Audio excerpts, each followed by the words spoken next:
You have no idea how cold the water can be.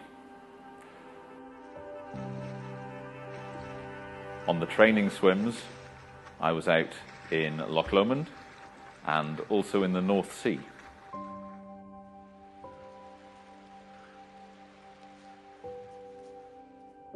My name is Phil Galt. I recently completed Ironman Wales to raise money for Parkinson's UK.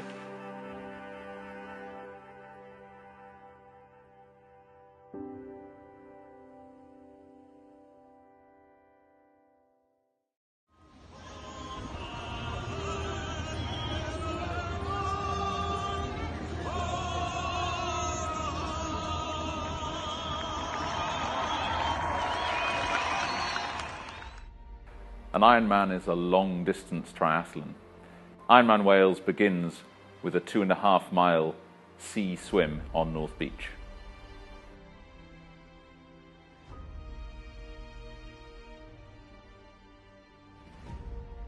Then it carries on with a 112-mile cycle ride around Pembrokeshire. It's a very hilly course. The hilly sections you have to do twice. Finally, there's a full marathon, running up and round the town of Tenby 4 times. Like the bike ride, that's also very hilly. It's a 10-kilometre loop that runs up for half of it and back down again for the other half.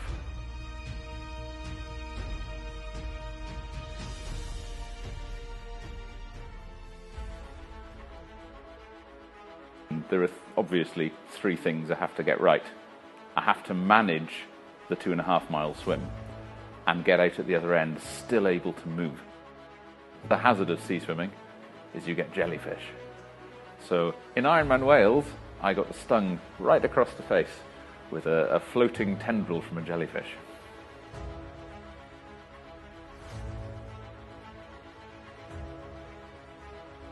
The bike leg itself is 112 miles.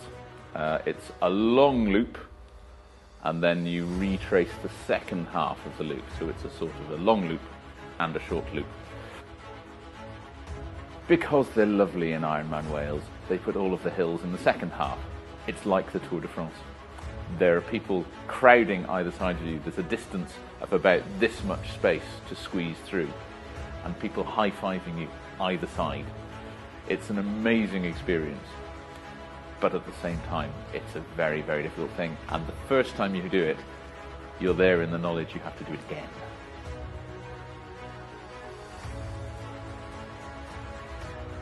One of my proudest moments was getting to the top of the hill on the 3rd lap, still going. I knew if I did the 3rd lap, I could still run the 4th. The end would be in sight. I was really happy that I managed to get a fast finish. I'd been determined to run all the way through, but the final kilometre or 2 I was able to put on an extra burst of speed. For me, it was lovely when I crossed the finish line. I'd managed to jump for joy, and I also saw the commentator who'd set me off at the very start, who recognised me and was like, "It's our anthem singer from earlier today." Just that thing of so many people being so supportive was an amazing feeling. At the end of the day, I made it round ahead of my projected time. I raised well over my target for Parkinson's. We'd had a target about £1,000 I thought I could raise. Thanks to the generosity of my friends and colleagues, we've raised over £1,900 so far. For me, it's not a race against anyone else. I stand no chance of competing with the best. It's a race to see whether I can do it, whether I can push my body around that whole course and not give in.